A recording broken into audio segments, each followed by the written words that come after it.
Sanibonani, molweni, ndinamkela kwezaseTV-ni ngesiXhosa. Ukwenza ke guys uxakene nokubuya kukaNomalanga. Nalapho uNomalanga ubuya sele eqhekeza neefestile, engumntu nje ethi akasoze futhi ukwenza be-happy yena noSibongile because yena akho bazali xa kwakhe, akanabazali naye ukwenza akekho, kodwa wena ndicimba uzoqhubeka nje nobomi bakhe. So omnye ke ngoku uxakene nento ubalisela uvusa into yoba aka-understand because kaloku oyena mntu owafeka i-pregnancy kuyo yonke le nto yalo mtshato wabo nguye. So yena zange enze nto ngalaa mtshato.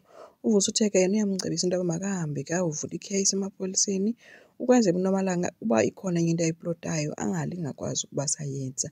Kwenza ukuthi ke akazukwazi ukumvulela ke besesithi uVusi ke kulungile ke ngoba kaloku le nto le behavior kaNomalanga siyazi noba isuka kuba ueva kabuhlungu okanye ukhona ukugula nako ngokwasengqondweni. But ke mna bendikucebisa ngolo hlobo because ngenye imini uzobuya apha le ndlu yakho isitsha, uzophinda uthini? Wamshiya kanjalo ke. So uNomalanga ke guys ubonakale ke semotweni nyhani engumntu okhalayo. So khumbula uba wasweleka umama kaNomalanga ke semncinci, bekhuliswa ngutatakhe kuphela and uyise ke ngoku lo kuthiwa ubanjiwe ngenxa yobuqhophololo. So uyedwa nyhani uba bekuthiwa ke unokwenza ukwenza ungemsapota ngandlela zonke. Asazi ke ukwenza ngoba lo ngulo mntu olungileyo and uSibongile akekho usezilalini, akekho secawa kwakhe njengangoku. Uba akazuphinda na athi hayi mandizame unceda uNomalanga babuyelane basondelana and uNomalanga aphinde amqhathe ukwenza phinda athambe. Asazi ke guys. KwaDlamini ke guys uMkhize ubethunyiwe nguDlamini into yoba makahambise ileta kuloNomfundo. Ubrother kaNomfundo uyifumene ke ileta kodwa bekhalaza kuNomfundo ethi no, aka-understand uba kanti kutheni le nto uDlamini ezothuma oonogada bakhe.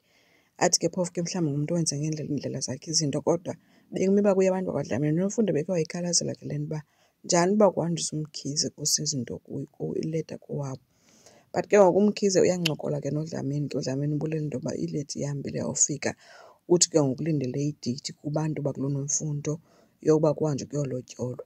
Azofika ke uMkhize nento ethi ke urhalela ukwazi into yoba ibivele na ikwizihloso zakhe into yoba okanye kwii-plans zakhe into yoba kanti ngenye imini andingathathi isithembu ngoba uthi mna andikwazi ungumntu wesiNtu wasemakhaya but undibhidile kule part.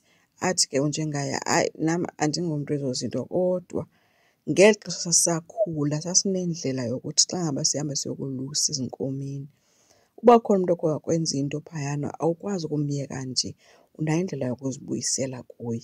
Othuke ke ngoku uMkhize uba hayibo kanjani abe sesitsho into yoba yena mhla wafumanisa into yoba uPhetheni wenzeni noQaphelani kulapho wabona khona into yoba oh ikhona indlela efuneka ndimvise ngayo kabuhlungu uPhetheni. Ngelishwa lakhe ke yonke into athethayo ke uNomfundo umile emnyango umamele. So uNomfundo uyayazi into yoba bekungekho nto itheni uyasetyenziswa nje apha as i-revenge. Ngoku uMkhize besesithi ke hayibo kanti awumthandi na uNomfundo? Athi omnye ndiyamthanda kodwa ukumtshata kwam ayisosizathu soba ndimtshate because ndiyamthanda.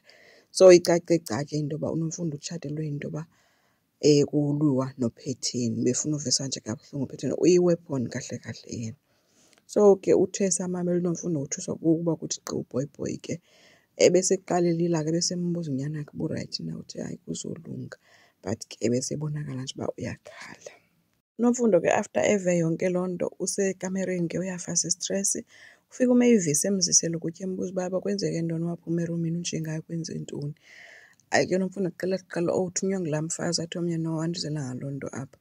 Mna ndize kuwe njengamntu endimthandayo ndiyakubona futhi into yoba awuphumi.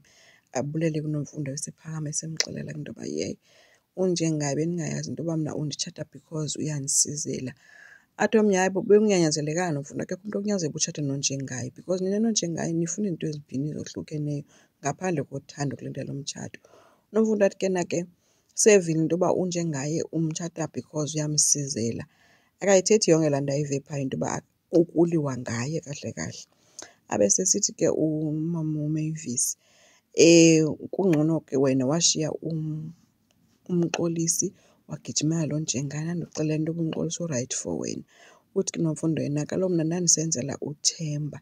Abe sisithi omnye ke uThemba njani because uThemba xa setshatile uThemba apha ekushiyile apha nonkosikazi wakhe uba uzihlalele wena uzothini njengoba uthi wenzela uThemba. ayiphumi ke ngoku impendulo kuNomfundo because nyhani lo mntana xa etshata uzomshiya awuncomathele emfazini wakhe, yena uzothini?